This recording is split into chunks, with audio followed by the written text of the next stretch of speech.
So this morning we wanted to talk a little bit about the themes of the weekend and of this training.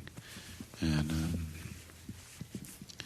just to begin a reflection of how we can deal with transition. So we want to, before the ending, to talk about some of the themes and some of the gossamer moments that might be of significance. So Jimbo. Let's see. You've all had a really full weekend, so I'm guessing that you're trying to find ways, and that's what we're going to talk about, ways to bring all these threads together for you. I think journal writing is a really great way to do that. A lot of you I saw had journals. Part of a weekend like this is not all going to happen, during this weekend. A lot of the processing happens after.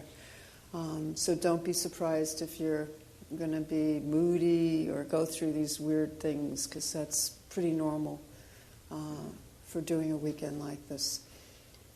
When you think about what we've tried to present to you, greed, anger, ignorance, that can take you through your whole life. It doesn't stop at the end of this weekend. Those topics or issues or things to concentrate on, you can take into your sitting practice and into your life, and let it evolve for you. I could take one of those for the rest of my life and just keep contemplating it. One of the ways I contemplate is very much like, I describe it like rock candy, making rock candy. Have you ever done that? You put a string in a solution that's super full of sugar, as much sugar as you can put in it, and then you drop the string in the middle and just wait. And what happens is crystals start to form around the string, and eventually you get something manifested solid. Now it's all the same solution, right? The liquid was liquid, and now all of a sudden you have these solid crystals forming out of the same fluid. And I think of contemplation like that and use it in my life often. So I'll take something like, greed, anger, ignorance, one of those, and just sit with it like a thread and see what comes into it.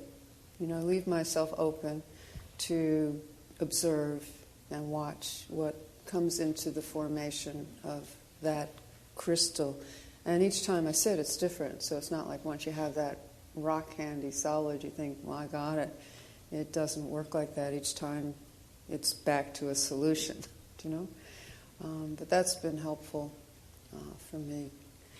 The other thing is, we talked about spaciousness. There's definitely times in my life where I just need to sit, and I say that as a sit in spaciousness, not have anything, particular in my mind, and watch sometimes things come up anyway, and when they keep coming up, that's a chance for you to go, that's I call it a repeated theme, and I think of that as a record, a groove, and something to be observed in myself and sat with until I return once again to spaciousness. But there's many ways to go about it, and I think the most important way is to find your own way. It's a journey. All of this is process. You'll walk your own path. We talked a little about borrowed robes yesterday, and I think that's a danger. We think we need to do it in a certain way, or we're taught that so-and-so did it this way, so this must be the way. And I think you have to be aware of that. There is only your way, the way you're going to walk. And trust that. That's a tough one. But as you keep going and walk on your own path, I think you gain trust in your own feet. And that's the best thing I can, say to everyone this morning. Trust your own path. I was just following what Jim said. You know what? When we practice the contemplative aspect of our work, what we're doing is observing ourselves initially, seeing what's driving us. And that really, from my perspective, is my understanding of what we're doing this weekend, was looking at some real explosive areas. And implicit is always that we are not our thoughts. We have to remember that that's when we become driven by our greed or our anger or ignorance. So the first step is what it's been so wonderful this weekend, the sitting, the reflective moment. It's like, oh, I'm really angry. Well, that's very different from just being angry and thinking that you are anger, or that is you. But it's a step back. And so once we make that explicit, there's an I that's observing the animal I that is angry, or the animal I that is desiring, or the animal I that's denying this in ignorance. Then we've got space, that spaciousness that Jimpo just talked about, and that Koshin talked about. Then we begin to have some space on this, what we're calling poison. My concern for you is that you be really careful to have space there between, so that you don't begin to think that you're your thoughts, or to judge your swimming in the poisons. Not to judge that. That is an awareness that will help you to be of use to others. Because when you see that you're not your thoughts, then you can see that the others, when they're acting out, when they're caught in the dream, are not that. That's just their worst self right now under anger, greed, or delusion. So the key is that just little step back. So you be observing the self, observing that animal instinct that we have, which can be, as we have emphasized this weekend, transformed into generosity, compassion, wisdom, kindness, awareness. But we cannot judge ourselves or let our worst self judge our worst self. Then we begin to spiral down.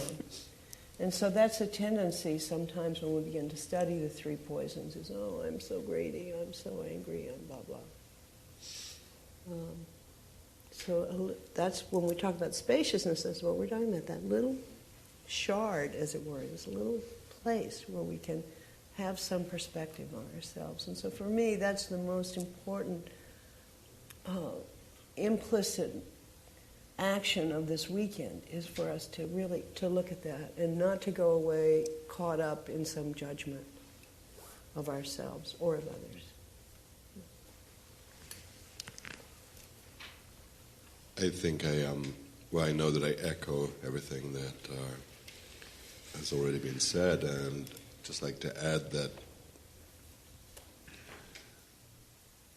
what you've heard this weekend, and we'll hear, for the rest of the morning, is really a combination of our collective wisdom and experience. It's not the truth. It's just how we've experienced these works and this life and the work that we do. As the Buddha said, on his death, ignore everything I've said and experience everything for yourself. So don't take what we've heard as the absolute. What you've heard from us is the absolute, because it's not authentic unless it's your experience. And everything that we've read from the books, the poetry, have touched, the things that I read touched me in a personal way. And Koshin and Roshi and Jimpo for the same. And we've all had our own individual experience of whatever has been said and whatever we've heard. So please remember that. And when you go home, if something rankles you, you know, on your way home, you think, you know what? That really pissed me off, or actually I really identified with that. Wow. Be just as suspicious as that. Think about it for yourself and really sit with it. And I think the secret to all this work that we've done is to really allow it to settle in when we go home, to not sit on the cushion now till the next retreat, but to continue to sit daily and to continue to reflect. You know, as each of us has said, it's an ongoing process. It doesn't end this weekend and then begin at the next retreat. So please take great care of yourself and your thoughts and your actions.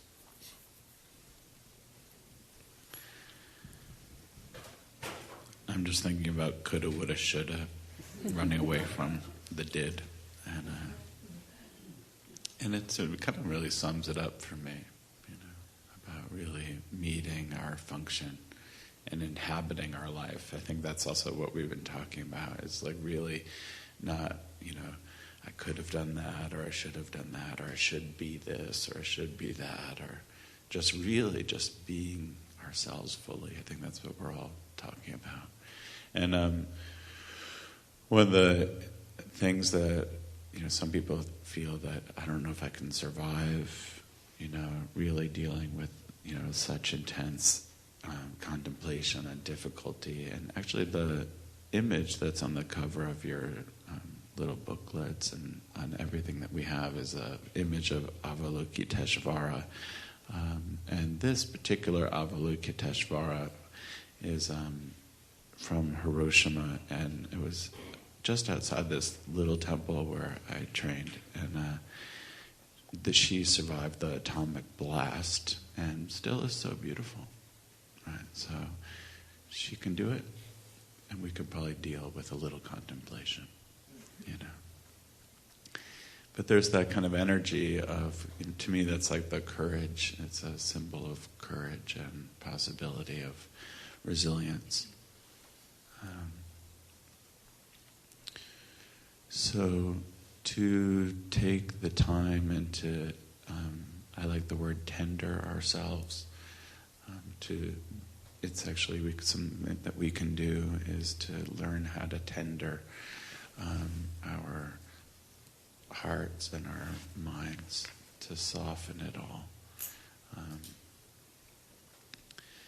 and to be more and more of ourselves, just to keep widening out and to not limit who we think we are. And I think I know in my own life that's been the greatest tragedy, you know, like when I feel like I'm just this, or I am this, as opposed to, well, in this moment, I'm this. In the next moment, I can be something new. So, it's been... And I think also we're going into an important transition phase that we're going to sit for a little bit now, and we're going to chant, or we might be doing something else now. We're doing something else. Well, yeah. Mm-hmm. Ignore everything you've heard. Don't believe the hype. So we're going to be doing something else right now, and we're going to be hearing from you right now. yeah. But I just wanted to say that, you know, after that we're going to be stripping our beds and filling out evaluation forms and things like that, and yet we're still in retreat. And this is a great practice time, actually, if you can not just leave in your mind but because we're coming back at 9:30 and going into it. So to just be aware, it's a great practice. And we'll be silent Till 9:30. Till 9:30, but not right now because we're going to have question and answer.